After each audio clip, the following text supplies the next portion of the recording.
قلب کی زندگی نفس کے ساتھ ہے، کیونکہ جو آگ میں پھینکتا ہے وہ متنفس ہے،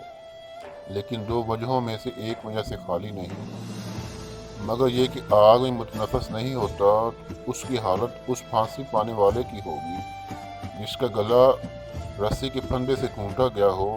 تو اس کا نفس یعنی اس کا سانس ہی اسے قتل کر دیتا ہے۔ مگر یہ کہ تنفس جس قوت جاذبہ کے ساتھ جذب ہوتا ہے، جلا دینے والی ہوا نہ رہی، جب یہ اس کے قلب تک پہنچتی ہے اسے جلا کر راکھ کر دیتی ہے۔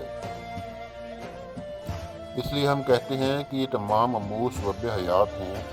کہ جہنم میں ابلیس کو شدید ٹھنڈ کے ساتھ عذاب دیا جائے، کیونکہ آگ جو کہ پیدائشی ابلیس کی اصل ہے کے مقابل یہی ہے کہ ابلیس کو ٹھنڈ کے ساتھ عذاب ہے۔ جو اس میں ہوا، پانی اور مٹی کے رکن میں سے مرکب آگ ہے، تو لازم ہے کہ مخصوص قدر پر آگ کے ساتھ معذب کیا جائے، جبکہ وہ عام عذاب جس کے ساتھ ناقل اس کی اصل خلق میں اس پر غالب نہیں۔